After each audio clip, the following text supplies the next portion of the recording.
Hello, denizens of the internet. Former network executive reaction here. Well, the big news that has consumed pop culture aficionados is Henry Cavill's Hasta la Vista as Superman. Wait, wasn't he wined and dined to return as the guy with the big S? And I don't mean booty. He was even teased at the end of Black Adam. What's going on? Has DC lost its mind? Is it out of control? Are fans going to be fucked over once again? Okay, there are so many things to unpack here that I'm not even sure I can get to it all. I have to admit that when David Zaslav took over Warner's DC, it made sense. From a quick cash grab perspective to as quickly as possible get Cavill, Gadot, and Affleck back in spandex to work on new individual projects. They are all extremely popular and iconic in their roles. Of the three, the only really satisfying movie was Wonder Woman 1. Cavill and Affleck's movies were like watching a car with a really big V8 engine start and sputter. You knew the horsepower was there, but they couldn't keep the engine running for an entire movie.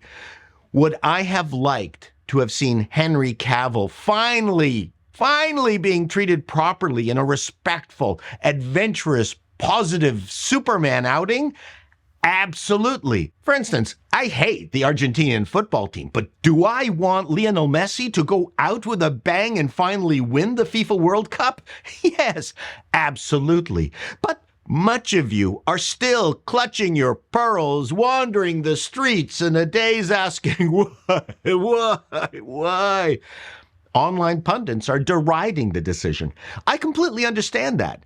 And now that Cavill is gone, and might I say his farewell note was brilliant, I'm fairly certain Gadot and Affleck are also gone. Time for a clean slate. Yeah, what a waste of talent.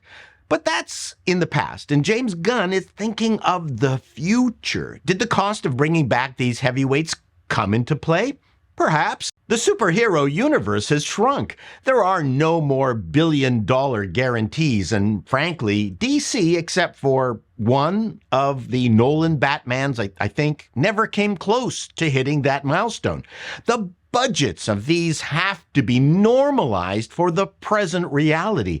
If they can't make money bringing in $500 million, then it no longer makes sense. Because it's not just DC that's on the brink, but the entire superhero genre is pretty close to going the way of the Western. And I have to say, both DC and Marvel share blame for that. Gunn understands that there might be only one more kick at the can for superheroes. I completely agree with what James Gunn is doing, and it's clear that Zaslav does also. This is something that they have agreed on together. It was not filtered through 100 cubicles populated by rainbow Nazis. It smacks of clear, definitive decision-making, which is exactly what we need, and it gives me hope. Of course, the proof is in the pudding, but let's compare this to what's going on with Disney and the sad death spiral of Indiana Jones, the Dial of Dysentery. On one hand, you have Gunn reloading for a long-term, I just got that, for a long-term future, resetting the dials, giving us hope in the wake of short-term pain. On the other, you have Disney willing to trot out the 80-year-old Harrison Ford and embarrass him at the altar of Kathleen Kennedy's ego. Which is worse? Disney has destroyed everything. Lucasfilm, Marvel, Pixar. Heck, they've destroyed their own Disney animation and movie division. Of course, they're going to take this beloved actor and squeeze him for every wonderful memory we have of him.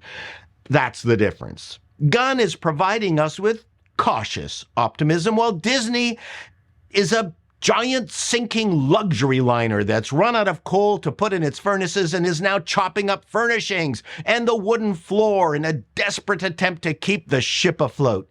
Yeah, it's shitty news, but Henry will survive as long as he doesn't have to do more crap like Enola Holmes. And if I were a betting man, I'm putting my chips on DC and Gunn. Till next time, denizens, be seeing you.